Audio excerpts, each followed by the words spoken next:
Due की और IP college की जो छात्राएं हैं यहाँ पर 28 तारीख की जो वारदात होती है श्रुति फेस्ट में, एक हफ्ते से ऊपर हो चुका है, अभी तक उस पर कोई एक्शन नहीं लिया गया है। केवल दो हॉगवॉश कमेटीज़ बनाई जाती हैं, कॉलेज की और एक यहाँ की। हमारा सवाल ये है कि सेक्सुअल हरासमेंट के मामले को क्यों डिसिप्लिनरी कमेटी में उठाया जाता है? उसके लिए सेक्सुअल हरासमेंट के लिए आईसीसी कमेटी बनी हुई है, उस कमेटी के अंदर क्यों नहीं उसको उठाया गया है? ये सबसे पहला सवाल बनता है हमारा। इसलिए नहीं उठाया गया क्योंकि एडमिनिस्ट्रेशन बार बार ये बचना चाह रहा है। एडमिनिस्ट्रेशन अपना जो अभी तक का मिसमैनेजमेंट रहा है उससे अपनी फेस सेविंग करना चाहता है और साफ तौर पर स्टूडेंट्स को जस्टिस डिनाई करना चाहता है। स्टूडेंट्स को ही कंटिन्यूसली रिप्रेस किया गया है, बार बार डिटेन किया गया है, बार बार हम पे वायलेंस किया गया है।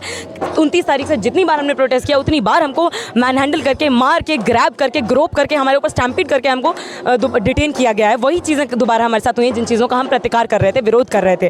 तो यहाँ पर आज ये रैली निकालने के लिए मजबूर हुए हैं क्योंकि अभी तक जो हमारी बेशर्म प्रिंसिपल हैं, जो उस फेस्ट के दौरान, उस फेस्ट के दिन रात में नाचती हुई स्टेज पर स्टूडेंट से पूछती हैं हाउ इज़ द जोश, उसी दिन जब कई स्टूडेंट्स हॉस्पिटलाइज होते हैं, कई स्टूडेंट्स के साथ हरेसमेंट होता है, ग्रोपिंग होती है, दबोचा जाता है उनको, उस दिन वो इस तरीके का सवाल पूछती हैं और एंजॉय करते हुए दिखाई पड़ती हैं। आज तक उन्होंने ये नहीं मानने को तैयार हैं कि कॉलेज के अंदर कुछ हुआ।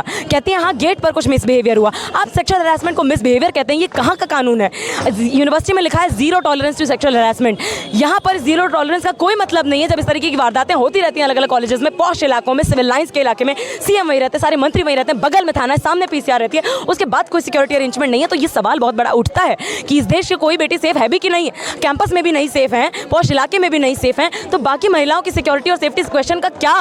हमसे लगातार जो विक्टिम्स हैं उन्हीं को फर्दर विक्टिमाइज किया जा रहा है और जो लोग रिस्पॉन्सिबल हैं, आईपी कॉलेज के प्रिंसिपल, एडमिन और ये डीओ एडमिन, वही इस केस के जज, जूरी, एग्जीक्यूशनर बने हुए हैं। तो ये रवैया उन्हें बंद करना पड़ेगा, खत्म करना पड़ेगा और हम तब तक स्ट्रगल जारी रखेंगे जब तक हमें उनका रेजिग्नेशन आईपी प्रिंसिपल का नहीं मिल जाता। आईसीसी इस मैटर को उठाती नहीं है, इसमें प्रॉपर जांच नहीं होती। जितने कल्प्रिट्स हैं, जो इसमें जिम्मेदार रहे हैं, जिन्होंने दीवारें लांगी हैं, ग्रोपिंग किया है, मॉलेस्टेशन किया है, हरासमेंट किया है, स्टैम्पीड किया, उनको सब पे एक्शन नहीं लिया जाता है, उनको सज़ा नहीं मिलती है और उसके बाद गाइडलाइंस निकाली जाएँ कॉलेज द्वारा, यूनिवर्सिटी द्वारा कि फेस्ट जब हो तो उनका किस तरीके से ऑर्गेनाइजेशन किया जाए, किस तरह के सिक्योरिटी अरेंजमेंट हो। तब तक हमने स्ट्रगल को जारी रखेंगे जब तक इस देश के अंदर हर महिला, चाहे वो कैंपस के अंदर हो, कैंपस के बाहर हो, यूनिवर्सिटी के अंदर हो, बाहर हो, जहाँ पर भी वो हो, वर्क प्लेस हो, काम की जगह हो, घर का स्पेस हो, सब जगह उसको एक सेफ माहौल नहीं मिल जाता, तब तक हम अपना स्ट्रगल जारी रखेंगे।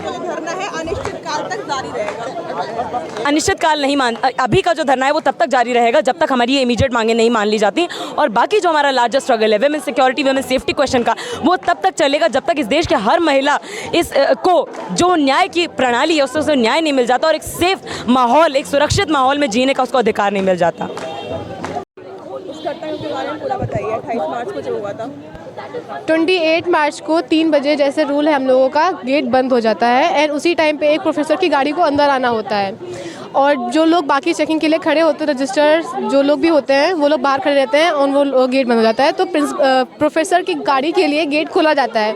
उसी टाइम पर प्रोफेसर की गाड़ी भीड़ में दब जाती है, बल्कि जो स्टूडेंट्स जिन लोगों ने रजिस्टर तक नहीं किया था, इवन जो डीयू के स्टूडेंट्स भी नहीं थे, वो लोग अंदर चले जाते हैं। वो लोग ड्रंक होते हैं, वो लोग हाई होते हैं, हम लोग लड़कियों को हरास करते हैं, केजी हॉस्टल के आसपास दिखते हैं, दीवारों को चढ़ जाते हैं, वहाँ से कूदते हैं, बदतमीज़ी करते हैं, एक घंटा तक लड़कियों का पीछा करते हैं हमारे कॉलेज कैंपस के अंदर। जब ये बात प्रिंसिपल को पता चलती है तो वो बोलती है लड़कियों को बाहर निकालो, लड़के खुद चले जाएंगे।